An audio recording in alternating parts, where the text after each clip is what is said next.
Hi everyone and welcome back to the channel. In this new video I'm going to show you how you can analyze your sales data using pivot chart and improve your productivity. If you haven't seen the other video where I analyze the sales using pivot table, I highly recommend to check it before you start with this one. Okay, without further ado, let's crack on and let's have a look at the dataset itself. As you can see, the database is the one that we were using before. We have the item code, the item description, the quantity sold, the total sales, the date, customer number, sales order number, and sales channel. Concerning the time frame, this is a report that shows the sales data for April and May 2022.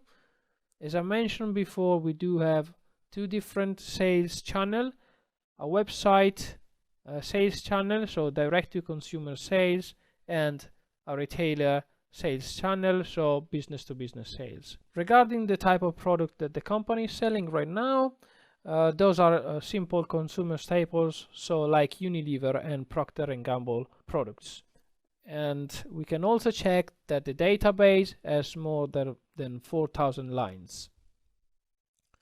Let's now have a look at the scope of this tutorial.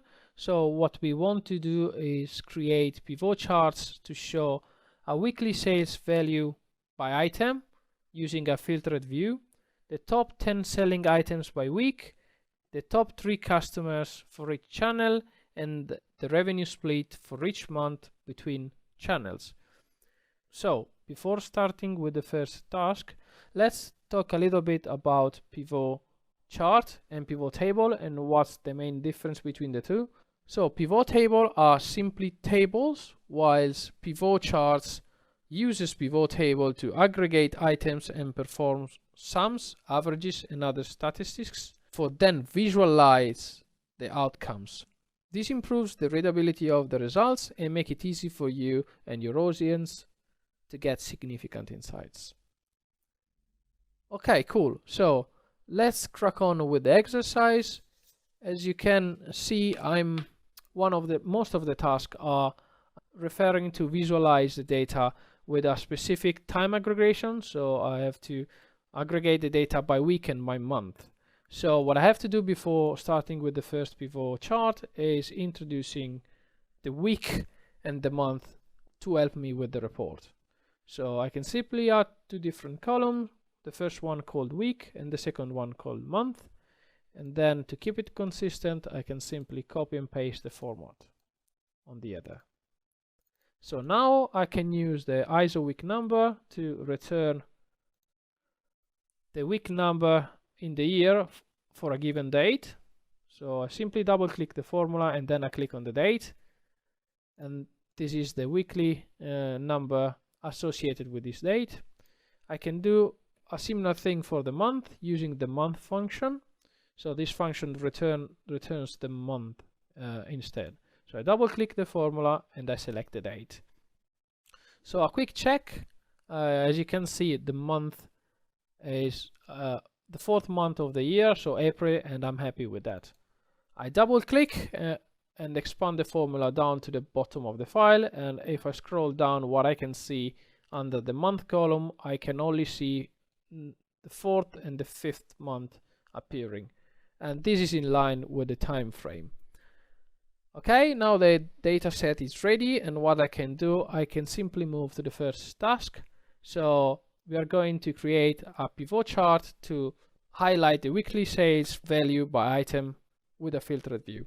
Before moving on with the pivot chart, I need to select the data, so I'm holding Control Shift and then I press right, and then I keep pressing Control Shift and then I press the down arrow.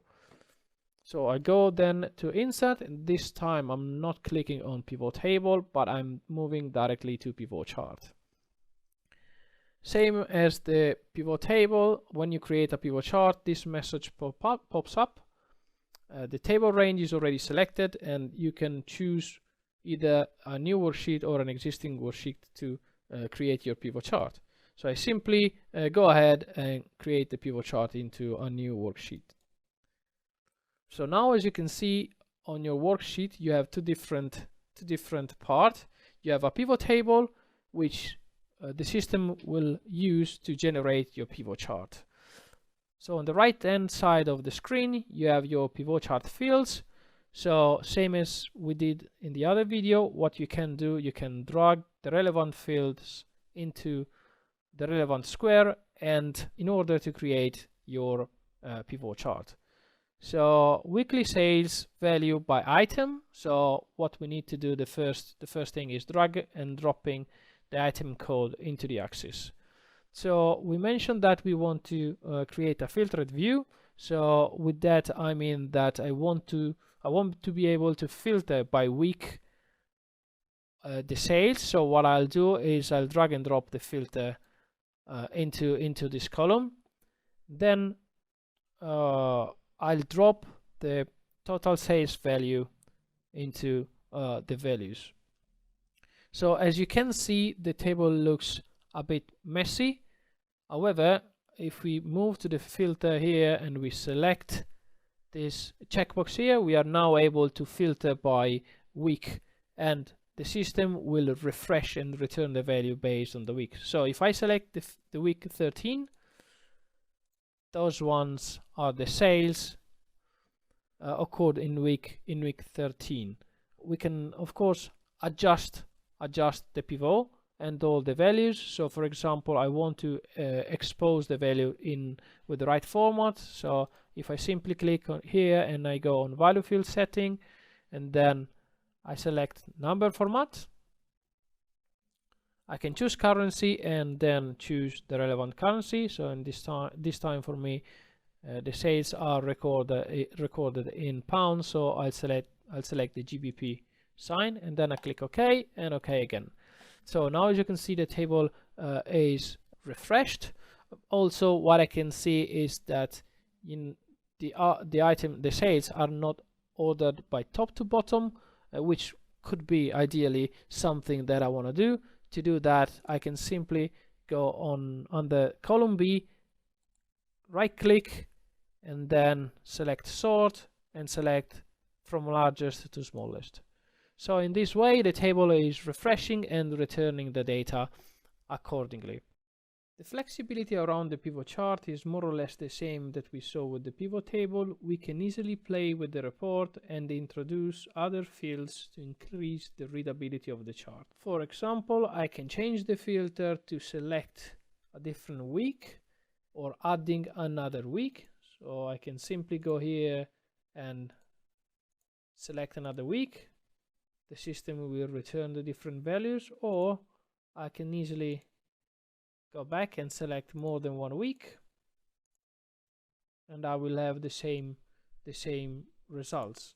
So if I go back and I select the entire week, in case you want to change your granularity, say that you are no longer happy with the weekly granularity, what you can do, you can remove the weeks and move the month to the filter, and of course you can do the same thing, select 1 month or the other. Also, if you're not interested on the entire set of your sales, you can also shrink your results. So you can click on value filters and, for example, show only the top 10 sales. Finally, in case you want to make life easier to everyone, to your team, you can also drag and drop the item description, and as you can see, the table is refreshing all the results for you. So let's have a look now and check how we can complete the other 3 tasks. So the second task was finding the top selling items by week. Same as we did before, we can simply start selecting the same database, and also if you watch the previous part of the video, you're gonna notice that this is not too different from what we've just created with the other pivot chart. We can start, as I said, selecting the entire database. So I'm holding Control Shift and then I press right, and then holding Control Shift and press down to select the database. I go on Insert and then I click Pivot Chart. So the source data is already selected. I can either choose to create the pivot chart in the existing worksheet or the new worksheet. I'll go ahead and select the new worksheet. Press then OK. This is the same layout that we've already seen in the previous creation of the pivot chart. So what we can do, we can simply drag and drop the item code and the item description, and then we can drag and drop the quantity sold. As you can see, the table looks messy. If we go back again, what we want to see is the top 10 selling item by week. So how do you fix this? We can simply shrink the result. We can click on row labels here in this filter symbol here, go on value filters and filter by the top 10. Then you click OK, and as you can see, the chart refresh and gives back all the information that we want. As you can also notice, the sales are not sorted by the highest to the lowest. So how can you do that? You can right click, sort, and select largest to smallest. And now the table, the pivot chart, shows the sales from the highest to lowest. We are just missing the last step.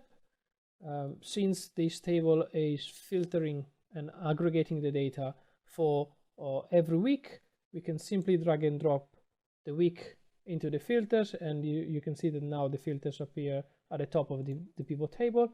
And as we did before, we can simply go ahead and select whichever week we want. Same as I did for the previous video. What you can do, if you're not happy with the weekly report, you can simply drag and drop the month and remove the week, and same as we did before, we can select whichever month we want.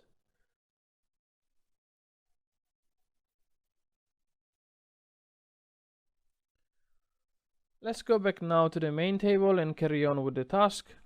The third task is evaluate the top 3 customers for each channel. So same as we did before, we can simply select the entire database, go on insert, and click pivot chart. We'll go ahead and create the pivot chart in a new worksheet.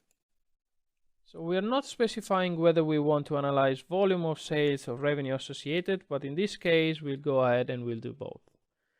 To start, we'll need to drag and drop first the sales channel into the axis to aggregate the results by sales channel first, and then drag and drop the customer number. So now we can move on moving the quantity sold, for example. And as you can see, the table shows the first data.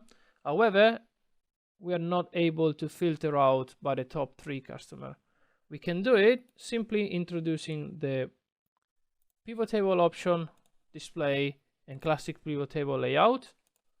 So now, as you can see, this small filter appears, and we can go ahead, click here, click value filters, and then select top 10. But instead of the top 10, we want to see just the top 3 results. We'll change this field, and we'll go ahead and press OK.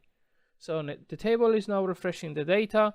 What we can do additionally is right click and sort the data from the biggest to the smallest.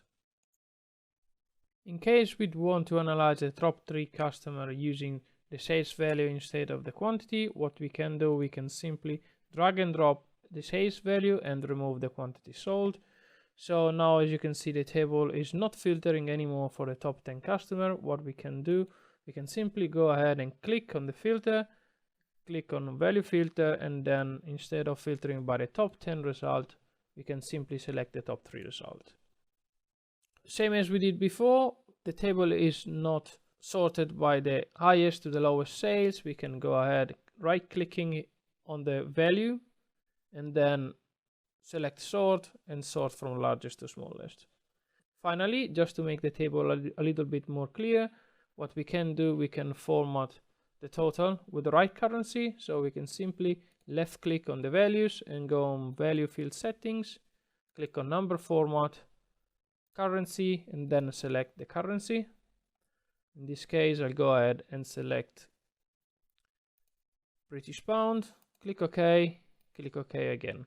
And here is how you can analyze the top 3 customers using a pivot chart. We're now left with the last part of the exercise, which is calculating the revenue split for each month between channels. Same as we did before, we can start selecting the entire database, click on insert and then click pivot chart and create the pivot chart in the new worksheets. This time we'll be using a slightly different approach. What we can do is drag and drop the month into the axis and the sales channel into the legend, and then moving the sales value into the values. As you can see, the table is now separating the result with the color. Blue is associated with retailer sales and orange is associated with website sales. This chart is pretty much self-explanatory, but we can improve its readability by introducing the data labels, clicking on this plus and then click on data labels, and then formatting the value by clicking on the values, value field setting, then number format, and select the relevant currency once again. Clicking OK, clicking OK again. I would consider this clustered column default representation proposed by Excel acceptable for any audience, even if we can still make some improvement. We'll be deep diving into the design and format of charts and pivot chart in a new tutorial. If you found this video helpful, please consider subscribing to this channel and help me with the growth. I post regularly content about Excel and business in general. Thank you.